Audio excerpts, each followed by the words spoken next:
mencionar sobre el estudio, sí es importante, nosotros estamos haciendo ya una serie de acciones, de coordinaciones para poder fomentar el tema del acceso a la educación. Ese es un punto o un objetivo principal de la red TecLatam. A nivel de instituciones más en Perú, porque este estudio está enfocado en Lima, sí es algo que tenemos que abordar y por eso invitamos también al Ministerio de Educación, porque no es algo que se pueda abordar, y más, podríamos una próxima invitar al Ministerio quizás de Desarrollo, al MIDIS, etcétera, o Trabajo, porque sí es un tema, digamos, de varios sectores, ¿no? Multisectorial, no lo podemos abordar solitos, ni ellos solitos. Estamos todos involucrados en ellos y sí hay trabajos que se están realizando desde Secretaría General, etcétera, para ello. Desde Red TecLatam vamos a promover algo un poco más general desde todos los países, pero sí hay esta visión de recortar la brecha de acceso a la educación superior. Recordemos que una persona, un chico que no estudia nada de educación superior, también de colegio, no estudia o deja la universidad porque no tiene más recursos, no puede estudiar más, tiene 80 menos % de posibilidades de seguir desarrollándose. Entonces, yo creo que son elementos, como decíamos, los datos son importantes para empezar a tomar acción. Sí, 3 de cada 10, perdón, gracias. 3 de cada 10 estudiantes solo ingresan a la educación superior, 7 no lo hacen. Como decía Silvana, es bien importante que le demos la mayor cantidad de oportunidades a jóvenes para que puedan insertarse en el mercado laboral, no solo porque les va a generar un bienestar personal, sino porque es parte fundamental del desarrollo de todo el país a través de ellos. Por eso la educación técnica tiene un gran apoyo, porque por un lado permite en poco tiempo desarrollar competencias específicas que ingresen al mercado laboral. El Ministerio hoy día tuvo la oportunidad de contarnos cómo han venido avanzando, por ejemplo, primero desde el incremento de la calidad, con los licenciamientos, así como las universidades tienen licenciamientos, también los institutos. Pero más allá de eso, cómo también se articulan con el Ministerio de Trabajo y Promoción del Empleo, de la Producción, el Ministerio también de Desarrollo Social, para que en conjunto puedan desarrollar las políticas necesarias que como Estado den más oportunidades a los jóvenes justamente para desarrollar las competencias que el país necesita. Entonces, el poder sacar adelante la educación técnica no es solo una tarea del Ministerio de Educación, sino es una tarea de todos. ¿Y qué mejor ejemplo de lo que está sucediendo ahora acá en Red TecLatam? Porque esa situación no es solo monopolio de Perú, eso también pasa en Colombia, pasa en Ecuador, pasa en Paraguay, pasa en todos los países de nuestra región. Por lo cual, al compartir estas experiencias nos hacemos más fuertes y entendemos que la unión hace la fuerza y que solo en conjunto vamos a poder dar esas mayores oportunidades a los jóvenes justamente para un desarrollo más productivo. Yo diría de pronto, añadiendo, estando de acuerdo con lo que se dice, una pequeña dosis adicional, y es, en el caso colombiano, la cobertura es de pronto un poco más alta, es el 40 y tanto % la cobertura de la educación terciaria, pero hay un elemento adicional que es la deserción. Importa, por supuesto, cuántos ingresan a la educación terciaria, pero también importa de esos cuántos efectivamente se gradúan. En el caso colombiano, más de la mitad de los que entran no se gradúan. Entonces eso termina generando que algo así como de toda la población que se gradúa de secundaria, solamente un 15% efectivamente termina la educación terciaria. Y esa cifra se parece ya en muchos países.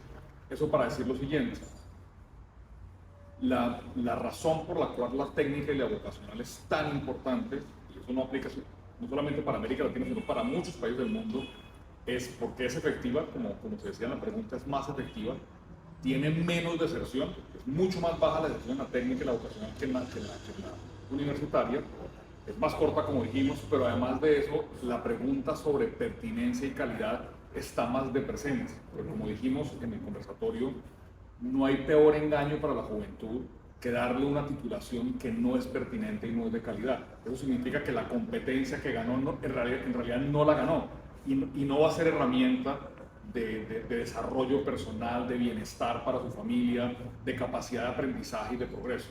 Entonces lo que estamos diciendo es, no estamos borrando ni más faltaba la importancia de la universitaria, pero sí destacar que en política pública, en inversión estatal, en las apuestas que hace el empresariado, la técnica y la vocacional debe estar al mismo nivel, si no más, que la universitaria. En el caso de que algunos jóvenes quieran superarse yendo a otro país a estudiar más, ¿cómo o qué conclusiones hay respecto a la convalidación de cursos? Si quieres ir al país del Señor o a otro país, Becas. ¿cómo se lleva a cabo con estas conclusiones la convalidación del curso? Dependería un poco del ministerio, en realidad esa información yo no te la puedo brindar porque son... Me refiero a la experiencia de ustedes, siempre Ajá. incluido, ¿no?